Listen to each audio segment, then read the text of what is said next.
Is the State Department currently preparing to engage with the Biden transition team? And if not, at what point does a delay hamper a smooth transition or pose a risk to national security? There will be a smooth transition to a second Trump administration. All right, we're ready. The world is watching what's taking place here. We're going to count all the votes. When the process is complete, there'll be electors selected. There's a process. The Constitution lays it out pretty clearly. The world should have every confidence that the transition necessary to make sure that the State Department is functional today, successful today, and successful with the president who's in office on January 20th, mid-afternoon, will also be successful. I went through a transition on the front, and I've been on the other side of this.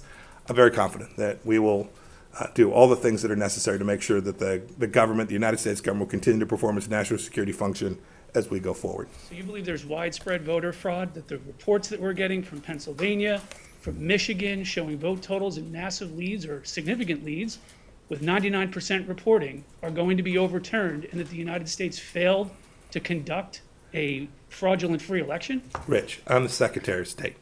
I'm getting calls from all across the world. These people are watching our election. They understand that we have a legal process. They understand that this takes time. Right? It took us 37 plus days in an election back in 2000. We conducted a successful transition then. I'm very confident that we will count, and we must count every legal vote. We must make sure that any vote that wasn't lawful ought not be counted. That dilutes your vote if it's done improperly. Got to get that right. When we get it right, we'll get it right.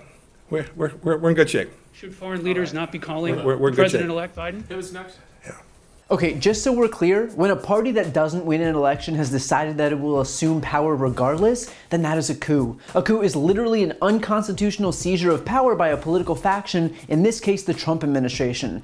The American people have voted. They voted for Joe Biden. That race has been called, the people have spoken, and the results will be certified. When Trump officials like Mike Pompeo signal that they won't accept those results and that they'll transition into another Trump term, then they're signaling that they aren't following the Constitution. Now, I don't know what excuses Republicans have cooked up to defend Pompeo. They might claim that he's joking, which is the same defense that they give for Trump every time he says something egregious. Like when he said he wanted officials to slow down testing because the COVID numbers were spiking, or when he suggested injecting disinfectant as a COVID cure, which led to spikes in calls to poison control centers, or when he told police officers not to be too nice when they handled suspects, or when he told Russia, if they're listening, to find Hillary Clinton's emails, which they tried to do that very day. But here's the thing, saying you're joking isn't some catch-all defense for your incompetence, and it's especially not a defense for undermining the Constitution.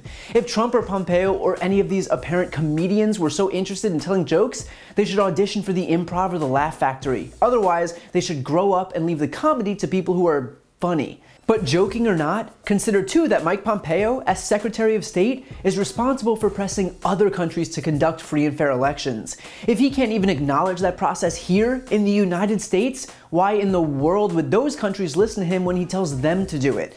This is how you unilaterally destroy our credibility in the world. And what's worse, this is how you allow democracy to fall throughout the rest of the world. You think some authoritarian is going to do anything but laugh the United States out of the room when we push them to behave democratically? People across the world are going to feel the impacts of what Mike Pompeo just did today. What's happening right now is nothing more than a concerted effort by Trump and Republicans to deny the results of this election, either so that Trump can continue peppering his supporters with emails demanding money for his bogus election defense fund, that is, in actuality, going to paying down his campaign debt, or because the reality of losing to someone who Trump himself painted as the worst candidate in history is just too much for his ego to bear. But either way, the impacts that this entire effort is having is beyond dangerous. Not just for the reasons I mentioned regarding the international community, but right here at home. The Trump campaign is effectively trying to delegitimize one of the most core principles of our democracy, our free and fair elections, and convince people not to trust our system. Not because it's not working, but because he doesn't like the results. He's willing to destabilize this country because his ego can't handle the truth. So this administration and their enablers can deny reality, but they're not going to change the outcome of this election. The people have spoken,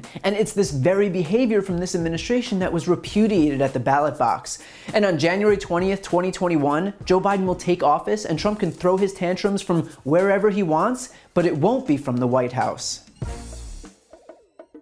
If you like this video, please check out my podcast, No Lie with Brian Tyler Cohen, where I take a deep dive into the week's most important stories and interview major players in politics, including Kamala Harris, Katie Porter, Adam Schiff, Nancy Pelosi, Eric Swalwell, Mary Trump, Al Franken, Cory Booker, and many, many more. Again, that's No Lie with Brian Tyler Cohen, available anywhere you listen to podcasts.